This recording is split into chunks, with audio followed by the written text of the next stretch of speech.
नमस्कार, आपले बुलढाणा समाचारमध्ये स्वागत आहे। बुलढाण्यात शांततामय आंदोलनावर पोलिसांची कारवाई, पुस्तक वाचन करणाऱ्या तरुणांना ताब्यात घेतल्याने संताप। सविस्तर वृत्त बुलढाणा। ज्या मातीत छत्रपती शिवरायांच्या विचारांची ज्योत अखंड पेटती ठेवली पाहिजे, त्याच भूमीत लोकशाहीच्या मूल्यावर प्रश्नचिन्ह निर्माण करणारी घटना घडली आहे। छत्रपती शिवाजी महाराज कोण होते या पुस्तकाच्या शांततामय वाचनासाठी एकत्र जमलेल्या आंदोलकांवर बुलढाणा पोलिसांनी कठोर कारवाई करत त्यांना जबरदस्तीने ताब्यात घेतले। विचार मांडणे आणि पुस्तक वाचणे हा गुन्हा आहे का, असा संतप्त सवाल आता नागरिकांकडून उपस्थित केला जात आहे। आमदार रोहित पवार यांच्या नेतृत्वाखाली आयोजित या आंदोलनासाठी राज्यभरातून शिवप्रेमी बुलढाण्यात दाखल झाले होते। जिजामाता प्रेक्षागृह मैदानावर हातात पुस्तके घेऊन शांततेत बसलेल्या तरुणांना कोणतीही पूर्वसूचना न देता पोलिसांनी हटविले। याशिवाय प्रकाशक प्रशांत आंबी यांना सकाळीच चिखली येथे ताब्यात घेतल्याने पोलिसांच्या कारवाईवर संशय व्यक्त केला जात आहे। दरम्यान सुमारे 43 अंशाच्या तीव्र उष्णतेत महिला आणि तरुणी मोठ्या संख्येने आंदोलनात सहभागी झाल्या होत्या। मात्र त्यांच्या संरक्षणासाठी उभारलेल्या मंडप आणि पिण्याच्या पाण्याची व्यवस्था पोलिसांनी हटवल्याने आंदोलकांना प्रचंड त्रास सहन करावा लागला। सावली आणि पाण्याविना आंदोलन मोडून काढण्याच्या या प्रकारावर संताप व्यक्त केला जात आहे। अपर पोलीस अधीक्षक श्री श्रेणिक लोढा आणि उपविभागीय पोलीस अधिकारी श्री सुधीर पाटील यांच्या उपस्थितीत हे कारवाई करण्यात आली। या घटनेमुळे पोलीस प्रशासनाच्या भूमिकेबद्दल तीव्र नाराजी व्यक्त होत असून लोकशाहीत शांततेने आंदोलन करण्याचा अधिकार अबाधित राहावा अशी मागणी विविध स्तरावर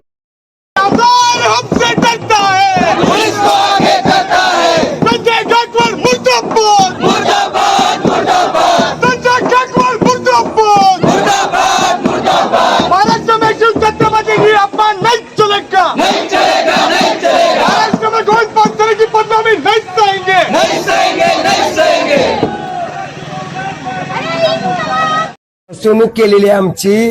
खरं तर आम्ही एक साधा कार्यकर्ता आहे। मी पोलिसांना चुकून टू व्हीलरनं सुद्धा तिथे जाऊ शकलो असतो, पण आम्ही पोलिसांबरोबर सहकार्याची भूमिका घेतलेली आहे। निघताना पण आम्ही जाहीर करून निघलेलो आहे। इथं आल्यानंतर सुद्धा आम्ही कल्पना दिलेली आहे, पण त्यांनी आम्ही त्यांच्यावर जो विश्वास ठेवला त्याचा त्यांनी विश्वासघात केलाय। या अर्थानं हाच या महाराष्ट्राचा आणि देशाचा कळीचा मुद्दा आहे। चांगली गोष्ट काय आणि वाईट गोष्ट काय या प्रशासनाला कळत नाही। खऱ्या अर्थानं मध्यरात्री प्रशांत आंबीना आणि पानसरेंना वाईट शब्दामध्ये शिव्या देणारा संजय गायकवाडवर ज्यावेळेस आम्ही गुन्हा नोंद करण्यासाठी गेलो त्यावेळेस दखलपात्र गुन्हा नोंद होत नाही आणि खऱ्या अर्थानं छत्रपती शिवरायांचा खरा इतिहास संजय गायकवाडला वाचून दाखवण्यासाठी यावेळेस आम्ही इथं आलो त्यावेळेस या ठिकाणी परमिशन नाकारली जाते। खऱ्या अर्थानं आम्ही परमिशन मागितलेलीच नाहीये। पुस्तक वाचण्यासाठी कशाला परमिशन पाहिजे?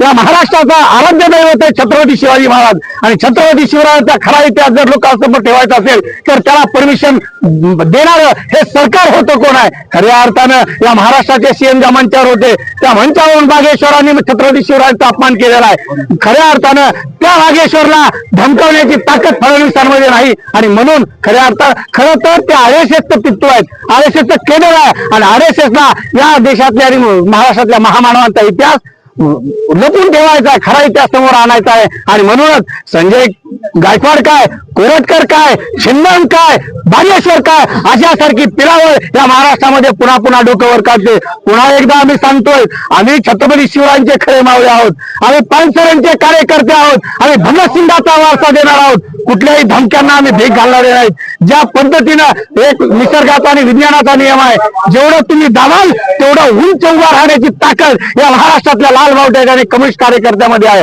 आणि म्हणून या ठिकाणी प्रशांत आंबीला तुम्ही डिटेन करताय, आम्ही सगळेजण प्रशांत आंबी आहोत, आम्ही सर्वजण पानसरे आहोत आणि म्हणून पानसरेचं पुस्तक इथून वाचल्याशिवाय कम्युनिस्ट पक्षाचा एकही कार्यकर्ता बुलढाण्याच्या बाहेर पडणार आहे। आणि हे याद राखावं संजय गायकवाडांना।